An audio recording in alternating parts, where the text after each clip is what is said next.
নমস্কার বন্ধুরা, কিভাবে চাল ভাজি করে খেতে হয় নারকেল দিয়ে দেখুন আপনারা। আমি এখানে চাল, মোটা চাল নিতে হবে, আমন চাল।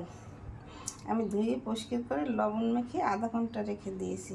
তারপরে চালের যে গায়ের একটা জল থাকে সেটা শুকিয়ে যায়। শুকিয়ে গেলে তারপর চালটা ভাজা দিলে সেই চালটা ফুলে ভালো। আমি এখন চুলা ধরেই করে দিয়ে দিছি, এখন চুলে দিয়ে দিলাম।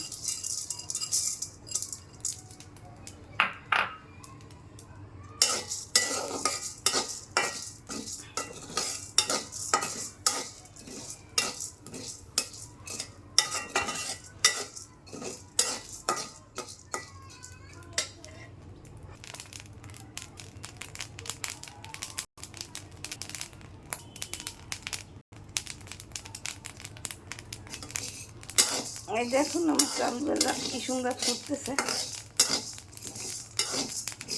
আর একটু সময় ভাজলেই যখন লাল লাল আকার হয়ে যাবে তখন মনে করবেন চাল ভাজাটা তৈরি হয়ে গেছে। দেখছেন কি সুন্দর ফুলে ফুলে উঠছে, দেখতে কত সুন্দর লাগবে। এই চাল ভাজাটা বরিশাল অঞ্চলে বেশি খাওয়া হয়। যখন বর্ষার দিন আসে তখন এই চাল ভাজা তৈরি করে খাওয়া হয়। আজকে আমাদের এখানে বৃষ্টি হচ্ছে, তাই একটু মনে করলাম যে চাল ভাজাটা খাওয়া যায়। ছোটোকালে কত চাল ভাজা খেয়েছি, প্রচণ্ড বৃষ্টির দিনে খেতে দারুণ টেস্টি হয়। আপনারা একবার খেয়ে দেখবেন, বানিয়ে খেতে খুব সুস্বাদু লাগবে।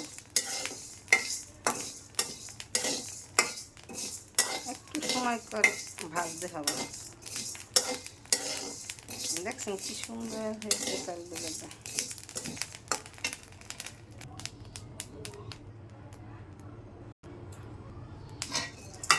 আমার চাল ভাজা তৈরি হয়ে গেছে, এখন আমি নামিয়ে নেব। এরকম লাল লাল আকার হবে তখন বুঝবেন চাল ভাজা তৈরি হয়ে গেছে। আমি চাল ভেজে একটা প্লেটে নামিয়ে রেখেছি। এখন এর সাথে নারকেল আর চিনি এইভাবে একসাথে করে মেখে নিতে হবে।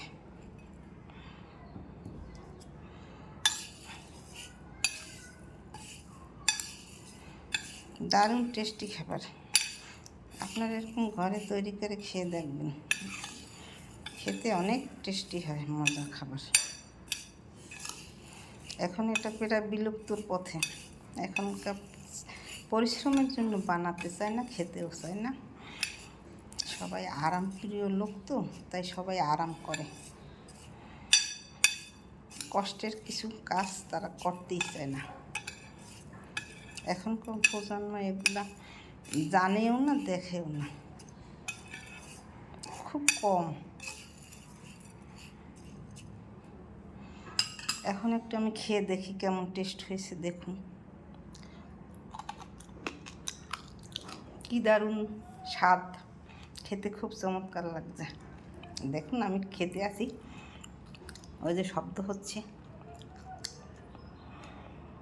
এরকম আপনার ঘরে তৈরি করে খেয়ে দেখবেন, খেতে অনেক সুস্বাদু লাগবে। আমার চ্যানেলটিকে সাবস্ক্রাইব করে, লাইক, কমেন্ট, শেয়ার করে পাশে থাকবেন। ধন্যবাদ।